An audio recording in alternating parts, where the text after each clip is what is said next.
Welcome to the B2G Victory Cast, where we share insights and stories from industry leaders in the world of business to government. In the first part of Episode 5, Navigating Federal Contracts, Certifications, and Procurement with the Small Business Administration, we will be joined by GovCon expert Miguel Ruiz, Lead Business Operating Specialist with the SBA. Get to hear all about how small businesses can successfully navigate procurement with expert tips and resources.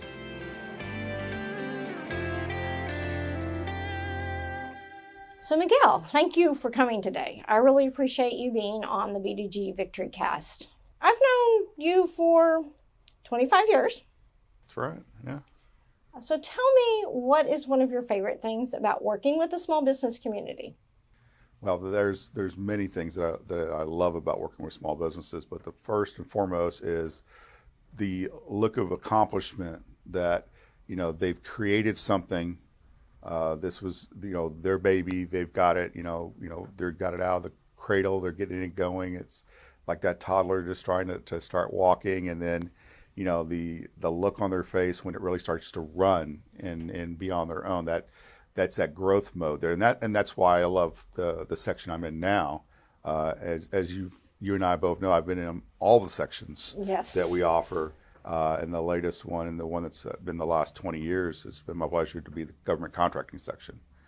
So it's seeing those small businesses grow. It's being able to look as I go driving through the city and through the surrounding area, all the different businesses that I remembered helping out as an underwriter back in the day, 30 years ago, or the approving official. That was really a great time when I was approving the loans, when I was overseeing that aspect of what we were doing at the time. So that's my biggest thing. It's that thrill of, it says, okay, yeah, I helped out there, and you got that confidence that they have.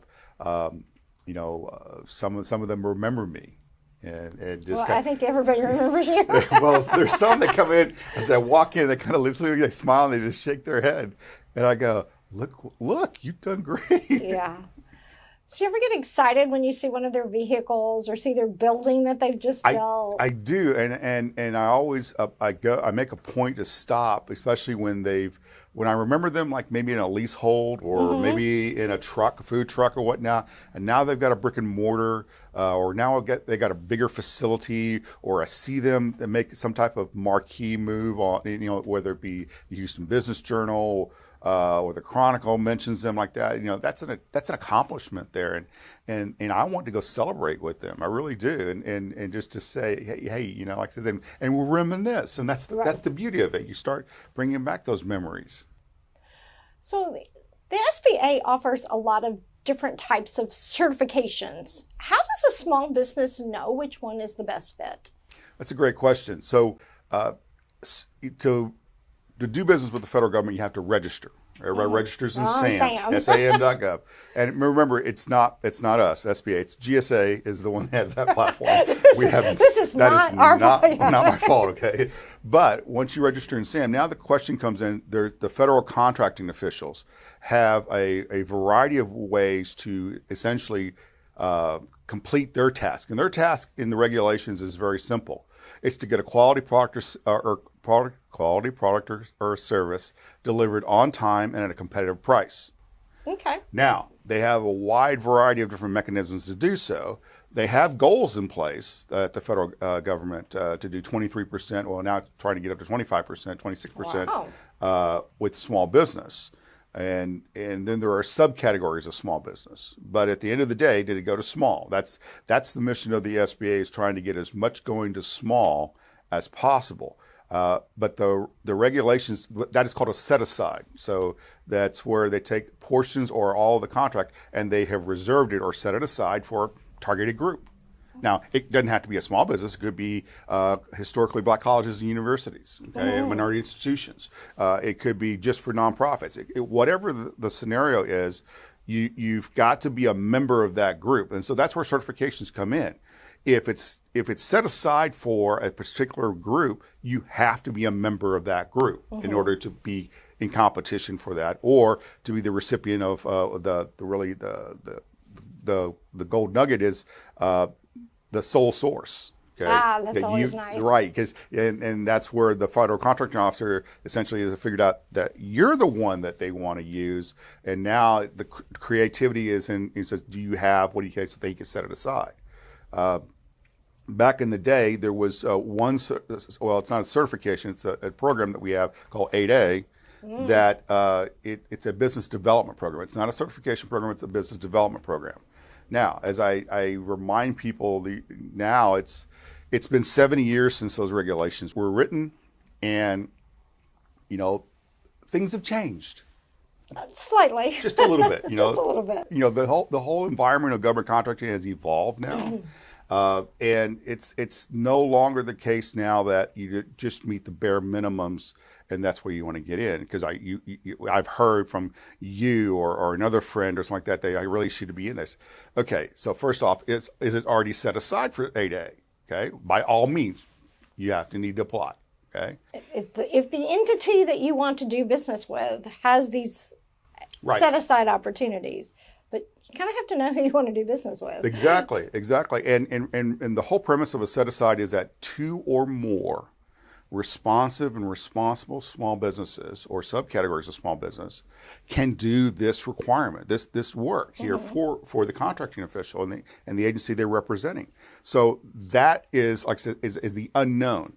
Are there 2 or more? And that's where, one of the things that we advise is that sometimes you have to make friends with your enemies. Okay, because essentially, if you can convince, a little group of 4 to 5 similarly situated entities that, hey, when this comes up, we need to at least respond that yes, we're available and we can do this work, then the federal contract official can consider it gets set aside. All right, so you've narrowed your playing field down, right? Considerably, yes. Exactly, but instead of having to go up against the deep pockets of the Fortune 500, you've got the ability to go up against someone's. Again, at the end of the day, I don't mind if my friends or my frenemies, benefit because I know, like I said, at least it'll be my turn at some point. It's a more likelihood that I will. So 8A is a business development program. It's not like being certified. Certification essentially is for either you are or you aren't. Okay. 8A, because of the nuances of what we're looking at, it's not only being small, it's socially and economically disadvantaged. The social categories, that's one where it's pretty cut and dry, but we've had some nuances in the past 20 years. It's those racial ethnic minorities, right? Which, that preponderance the evidence is already there out that there was a social disadvantagedness for being a member of that group, both not only from society, but from getting financial support or even the opportunities that, in contracting. Although, education, the whole works there. But in the last 25 years, now we've got groups that have, demonstrated that yes, they'd still meet that. The LGBTQ community being one of them. Like I said, and that's been the most recent one there. But you had, for a long time, there was a huge disparity in not having women-owned businesses in government contracting. And that's where the Women-Owned Small Business Program comes trotting out there in the early aughts. That 2011?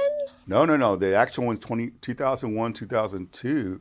That era, we had a RAND study, and we identified roughly 750 or so NAICS codes, which had, there was a lack of not only women-owned small business, but in 643 of them or something like that, there was a almost a dearth of it. There was either none or such a minuscule amount, right? That you say that, well, there really isn't. Those were identified. We were trying to do a broader category, and we just created that women-owned small business. It was either you are a women-owned small business, but that means when we're talking about these businesses, it's owned, operating, controlled by that type of individual. Okay, whether it be one or more. It's the control part that gets them in trouble. Exactly. We don't want a shell company here or a shell, a prop up there for somebody that's really shouldn't be doing this or getting that designation and that advantage. So. That's come along. Hub Zone, that was by location. That was at the end of the 1990s. Okay, that one trotted out. And of course, here in Houston, we celebrate because we had all these hub zones. The problem is that the Hub Zone program has a built-in obsolescence that is based upon the decennial census. as it was. So when it first started out, we had all this area in Houston, especially around NASA, there were hub zones. Well, that's because of the 1990 census, there wasn't really that much going around out there. But during the 90s, what happened? We had the shuttle going up almost every month, okay? Money changed around there. Money was coming into this area. So by 2000, you had people in now. The hub zone is based upon low to moderate income. It's based on labor surplus, a couple other things that they look at. But by 2000, that census information all those areas had risen up, which was part again of that program. I said if we had to create a government program, which essentially is you create something that there's an obvious need or a gap there, and now you're trying to fill it. This is one of those that was doing it because it was raising up and trying to bring monies into those sections. So again, that's hub zone. Service connected disabled veteran-owned small businesses. Again, either you are or you aren't. Okay, and so when we get to 8A again, social and economically disadvantaged. So social categories. When we talk about LGBTQ, we talk about women as being not ones that are the predisposition that you are a social disadvantage. So there are others you could be. You could actually be a white male in Appalachia, because Appalachia was, set apart from the country geographically. The mountains and like that kept you from, having access to your education, to financing, etc. So you could, demonstrate that. Again, over time, we'll see if that continues on. So 8A social. Economically, it's just numbers. Okay. Right. How much net worth? What was your asset size? How much money you made last year? That's a pretty cut and dry. Okay. So once you get past that, now it says, all right, what is the likelihood of success in government contracting? Okay. Oh, that's interesting. And that's a big thing right now because, yes, just because you meet the minimum qualifications doesn't mean that you need to come in. And remember I said, if it's already reserved for what you sell, by all means, apply, because that's the only way you're going to be able to compete, because only the 8As in the program already are able to compete for this. So short of that, it says, all right, so, are you selling something the government buys? Because if you're selling something that the government doesn't buy, well, you're going to be waiting a while for it. And of course, we always get the back end where they start complaining about, well, I never got anything like this in there. Right. It's not a contracting program. Okay. This is a business development model. Okay. Whereas we're trying to get you, remember, I go back to 70 years where we had someone that was trying to go into business, and we're going to try to encourage them to do business with the government. But along the way, we were hand-holding them. An SBA person was hand-holding them and saying, here's the different, they would either train them themselves or find the different outlets to find the education. They do the counseling, the advising, everything. And then over time, we started creating SBDC, SCORE. The Women's Business Center is one of the latest ones there, and the Veteran Business Opportunity Centers are another. So again, along the way, as I said, as government sits there and as they're trying to figure out, all right, how do we leverage the tax dollar? So we try to find partners to essentially, alleviate, and so we can spend the tax dollar somewhere else, another fire, okay? Right. And eventually, the hope is that somebody takes it over. Okay, and continues on. We just monitor it. Maybe we spend money to it or whatnot. So that's how these entities, SBDC, SCORE, even PTAC, or now actually it's Apex Accelerator, which is the Department of Defense. And I'll get to that in a second. But again, 8A is developing. It's trying to get this. Unfortunately, like I says, over time, you've got to be better prepared. You've got to be able to hit the ground running, because I'm throwing you in the deep end. I give you the example of, in government contracting, in federal contracting to begin with, you have to know who's buying what you sell and how do they do that. So, and that's a big question mark, because, like, for example, here in the Houston area, you think, all right, I've got stuff that the military can buy. Great. I'm sure they want to buy it. The problem is there's no military here that has a buying entity. What we call it's a federal procuring entity, okay? And those buying activities are located now, because of consolidations and whatnot, around the country. The closest one is 200 miles to the west, San Antonio. San Antonio is military city, USA, okay? Oh, yeah. When I was growing up there, it was 7 bases. I think they're down to, now 4, okay? But still, they have at least 6 buying activities, and they buy for the military all on the country. It's a joint base. When they say a joint base, that means that all the military has some type of function there in that area, including the buying activity. Mm-hmm. So they're buying for the Air Force, the Army, sometimes the Navy, okay? And of course, with the Navy, you get the Marine Corps at that point. So you've got to identify this is where it is. I've got 3. I've only got 3 in the economic dynamo that Houston and the surrounding area is. I've got 3 federal procuring entities, just 3, and they're unique. The VA Medical Center. Well, the VA of all the federal agencies is designed, and they have the priority of doing business with what? Service-connected disabled, veteran-owned small businesses, and then veteran-owned small businesses. And then their third priority is the big Fortune 500s to work with the first 2. They're the VA. That's their world, okay? So unless you're a veteran, now we're talking about, okay, so maybe we got to think about outside something else. The U.S. Army Corps of Engineers, Galveston. Now, the Corps of Engineers buys a lot of stuff. The problem is that the Galveston office, their responsibility is keeping the intercoastal waterways and the ports open from the Mexican border to Louisiana, okay? All those ports. So it's a lot of heavy construction, specific heavy construction called dredging or dewatering projects. You might get an economic survey every so often and whatnot, but for the most part, it's these big projects here. Mm-hmm. And unfortunately, like a 40-foot, what they're asking for is like a 40-foot hopper dredger. Okay, I had to learn what that was. and now we're talking about when I first started 20 years ago, they were costing 40 to 60 million. Okay, now they're at 140 million, 150 million. So, you just don't have that as, chump change around, you as a small business owner, especially because, small businesses, it's either your pockets or somebody else's, and my pockets, I'm like anybody else. They're running short very quickly.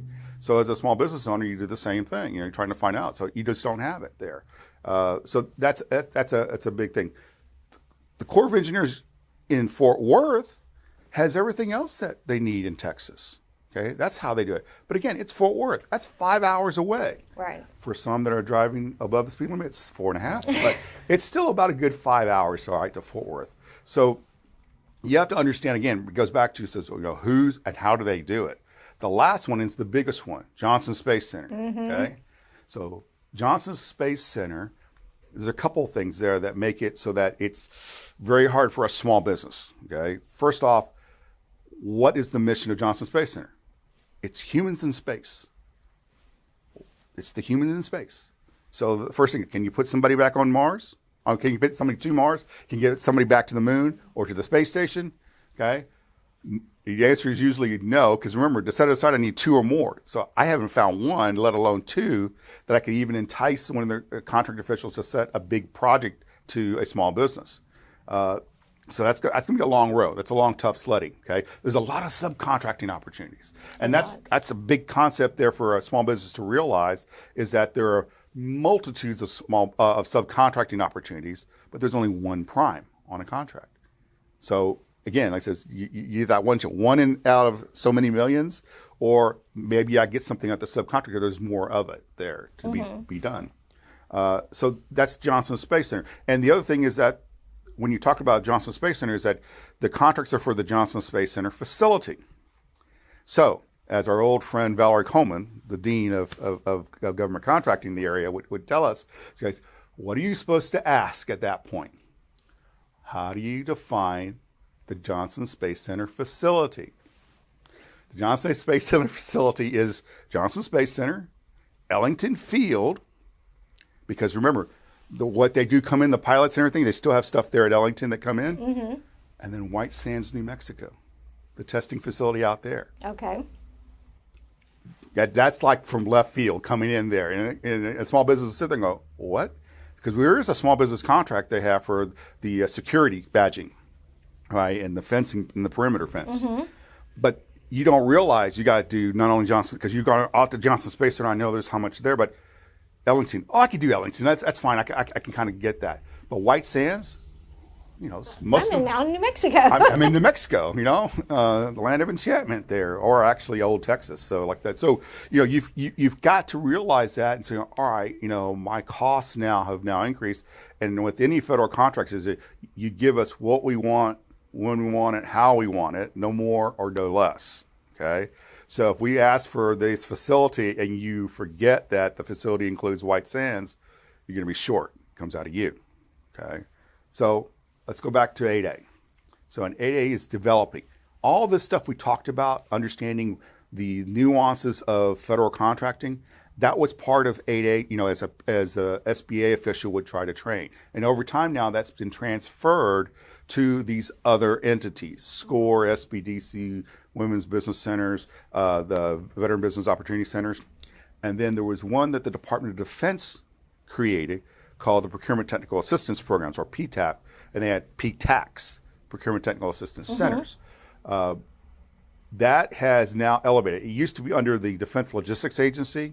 So if you're looking at a federal agency, you have these layers there. So the first layer is the cabinet. If it's a cabinet agency, DOD is a cabinet agency, is right there. They report to the president, okay?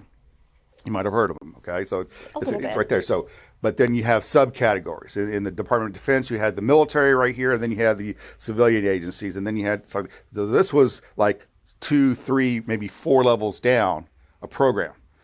It has been under this administration elevated to reporting to the Secretary of Defense themselves, right? Which means that they're at the cabinet level now. So there's more, not only priority, but there's more money being thrown at them, more of responsibilities and everything. So it's being elevated. But they're in the process. They're in transition right now. And they rebranded it as Apex Accelerators. Okay. So PTACs are now Apex. Okay, right? It's still just a small 4 letters, okay? But we still have the same people here at through a great partner that the federal government has with the University of Houston, now, and they represent the state of Texas, okay? So this is a federal-state partnership for this program, along with our Small Business Development Center. Okay, that's the one SBA has a contract with the University of Houston, the Bauer College there. Because it's the same entity there, you have 2 sides of the same house, and they can sit there and refer between each other and get their clients, whether on one side or the other, to become a client on the other side and now access all that information. Again, we're trying to prepare these small businesses to recognize what they need to do in order to be prepared to go after federal contracts. And not only go after them, but bid on them, be successful in bidding, and fulfill them. Because the worst thing we want to do is have a small business that goes in there and falls flat on their face, and now you've ruined it for the rest of the small businesses. Because we're human, right? Everybody's human. Federal contract officials are human, no matter what they think. And, they'll remember things. And there's a lot of federal contract officials that, because of a bad taste in their mouth that they had years ago, it's kind of like on our loan side. You had one bank officer. So I remember as a young banker, I did an SBA loan. I got called on the carpet for it. And now the bank doesn't do anything. Yeah, that was 20, 30 years ago. Okay, we've done things since then to make it a little bit better. Okay, let's see what we can do now. Same thing on the contracting side. Okay, trying to convince, we're trying to convince that yes, there are 2 or more responsible small businesses, and this should be set aside as for small, and then maybe targeted small. 8A being in there. So 8A, Congress wants all federal agencies to do is to, when it comes to federal contracting or government contracting in particular, broadly, is to refer to the Apex counselor. Okay, that's our first go-to. Did you become a client of the Apex? Oh, you already a client? Who's your counselor? Because that's the person that really needs to talk to the federal official at that point to help you out, intercede on your behalf, because they are by design the only ones that can navigate through all government waters. Okay, so one of the key aspects of 8A was, again, developing the business. So inherent in there was yes, you started off with federal, but you started to wean off, because in the best interest of any small business or any business in general is to be diversified in your client base. Don't keep all your eggs in one basket. Exactly. So, we are actually the example for the country of what can go wrong in the government sector. Remember we talked about the shuttle going up. The shuttle stopped. That program stopped, right? It was designed to stop in the mid to late aughts, okay, 2006, 7, or like that. They had already announced that, and that they had a replacement program starting to come up. Well, in the span of a week, as you recall, or many of us recall, is that not only did the shuttle program end, but the next one was canceled. And all those businesses. We're hearing a horror story. 15,000 lost their jobs on the first day. 25,000 the next day. So many thousands the next day after that. It was just devastating for our area here. But it really brought to light that you need to diversify. I'm not saying that would have, assuaged any anguish that you would have gone through. I'm just saying that it would have kind of mitigated this a bit, maybe enough for that business to survive and continue on. But again, we're trying to get those businesses to be diversified by the time the tenure in the program is. And the tenure in the 8A program is, as I say, 1 day to up to 9 years. Okay? And I say that because I said, well, because could you get kicked out the first day? Well, yeah, there are scenarios where like you've done something, you made a change that was significant enough that if we would have known about it, you wouldn't have gotten into the program. Okay, ownership changes, that it's no longer actually this person, it's somebody else. Maybe the ownership, structure has changed just to where they flipped it. No. This was this individual or these individuals that are disadvantaged. That was what was based upon their eligibility. That could happen, and we find out on that first day. You're ineligible because you weren't eligible to begin with. Right, you weren't truthful to begin with. Right, exactly. So, yeah. And then, of course, you got the investigations and fraud or whatnot. And then up to 9 years. That's the statute, 9 years. Now, so it is 9 years now. Right. There is two things that happened. Of course, COVID affected a lot of things in the government. Okay, trying to crowd out all those programs, and on the financing side, when I was overseeing that PPP, that was an exercise in and of itself. And of course, I was moonlighting. That was the lending side was my moonlighting job here. The day job was the contracting side. The contracting side. One of the things we did was that we added an additional year to those that were in the program to a certain point to their tenure. Mm-hmm. So there are those that had gone 10 years. But after a certain time period, after a certain date, it's now back to 9. Okay. There are some legislative movements trying to get it to 10 or even beyond. We haven't heard of any traction yet. Mm-hmm. Okay, to get that done. So the law still say the regulations are 9 years. Okay, but again, trying to prepare the business. So you have to be ready before you start. You have to be ready. You have to understand the layout there. You have to be able to fulfill that contract as if on day one. Because what we would like you to do is to wait until you understand your business backwards and forwards, okay, and have had success. You've had clients, and you keep getting milestones in what we call scope and scale. Okay, mm-hmm. And of course, scope is the breadth of what you can do. Scale is the depth of what you can do in that discipline. Okay. How big that you can go. So when you achieve that, now let's talk about using 8A. Thank you for listening to the B2G Victory Cast. Make sure to visit our website at b2gvictory.com for more information and resources. And don't forget to subscribe to the podcast on your favorite platform. We'll see you in the next episode.